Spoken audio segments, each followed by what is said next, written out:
Pour un SEO efficace, chaque étape de la création d'un site est capitale.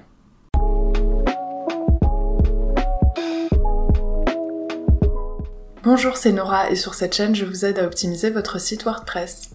Dans cette série de vidéos, je vous montre comment construire un site optimisé pour le référencement.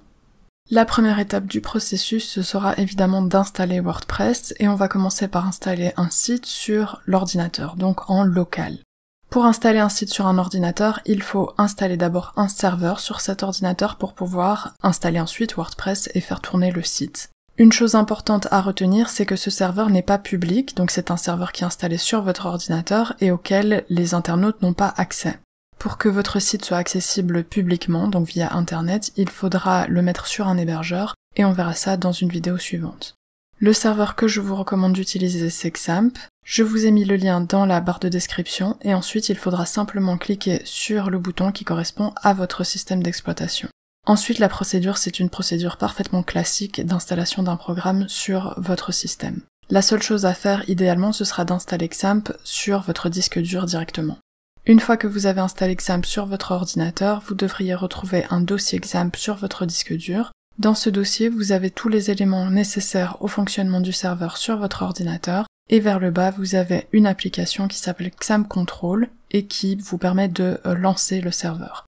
Cette application, je vous recommande de l'exécuter en tant qu'administrateur pour éviter les erreurs. Une fois que vous avez lancé l'application, vous arrivez dans le tableau de bord de Xampp, et pour faire fonctionner WordPress sur votre ordinateur, vous devrez démarrer deux modules, le module Apache et le module MySQL.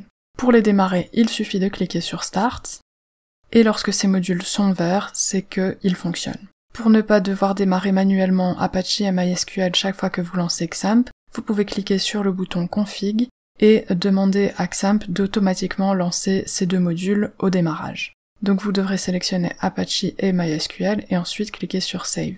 Après avoir lancé les modules, vous pouvez revenir à votre dossier Xampp et ici, il faudra repérer le dossier htdocs et dans ce dossier, vous aurez les fichiers de vos sites. En ouvrant ce dossier, dans un premier temps, vous allez trouver de la documentation sur Xampp, vous pouvez la lire et ensuite l'effacer, ce ne sont pas des fichiers qui sont nécessaires au fonctionnement du serveur. Et pour installer WordPress, vous pourrez commencer par créer votre premier dossier qui portera le nom de votre site.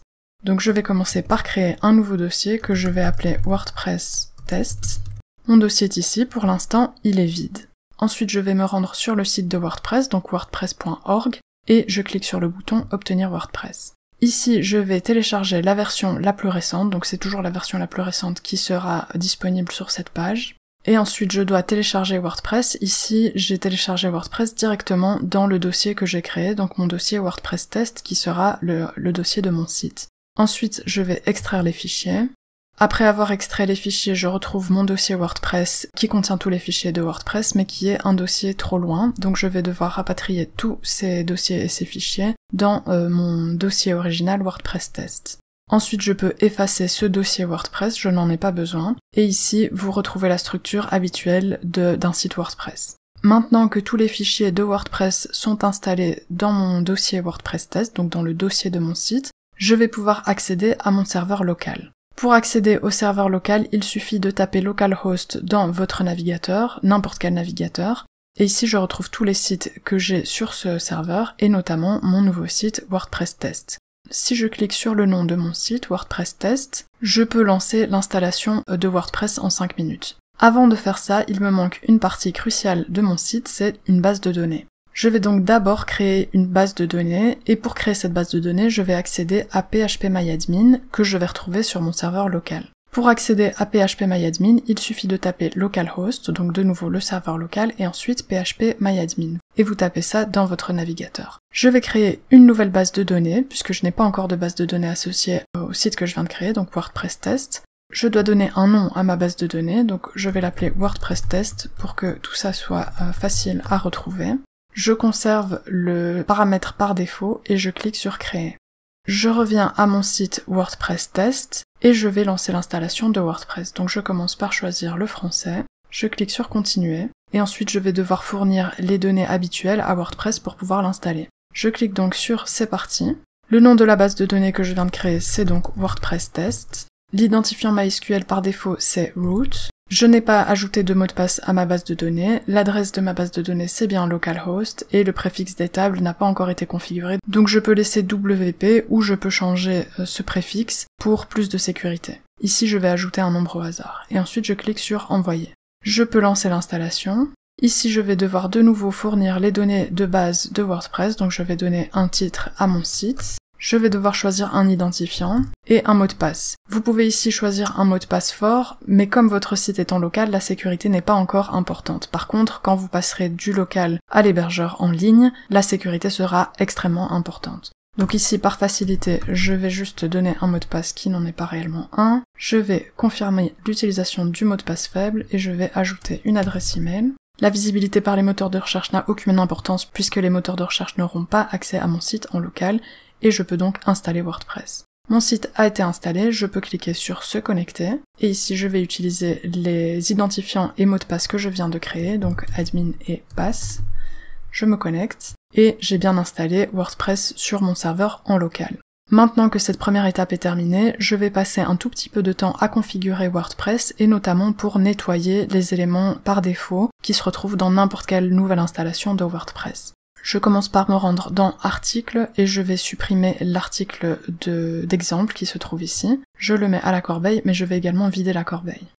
Ensuite, je vais faire la même chose avec les pages. Ici, j'ai 2 pages par défaut. Je vais supprimer la page d'exemple, mais je vais conserver la page de politique de confidentialité qui peut toujours être utile. Je vais également vider ma corbeille.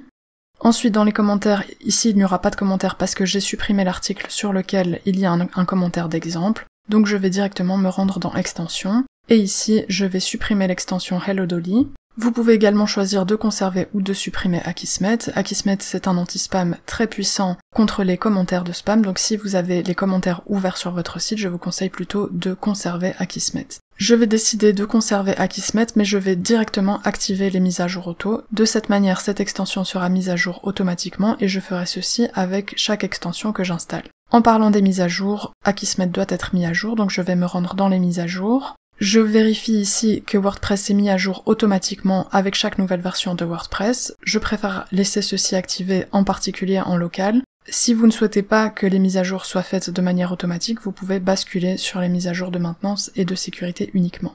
Je vais mettre à jour mon extension. Et maintenant je vais me rendre dans Apparence et thèmes, et je vais supprimer les thèmes inutiles. Donc ici j'ai 3 thèmes qui sont installés, il n'y en a qu'un qui est utilisé, donc je vais supprimer le plus ancien qui est 2021. Je clique sur détail du thème et supprimer. Et ensuite pour les 2 thèmes restants, donc le thème principal et le thème de secours, je vais activer les mises à jour auto également. Ensuite je vais me rendre dans Réglages et Général. Et ici, je vais simplement vérifier que mes paramètres sont bien à jour, donc notamment la langue du site et le fuseau horaire. Ici, tout me convient, y compris le format de la date et le format de l'heure, et la semaine débute bien le lundi. Ensuite, je vais me rendre sur le tableau de bord pour terminer ma configuration rapide. Je clique sur tableau de bord, je vais ignorer ce cadre de bienvenue et ensuite dans les options de l'écran, je vais supprimer certains cadres qui ne m'intéressent pas, notamment les événements et le brouillon rapide. Je ne les utilise jamais donc je préfère qu'ils ne soient pas ici et qu'ils ne polluent pas mon écran.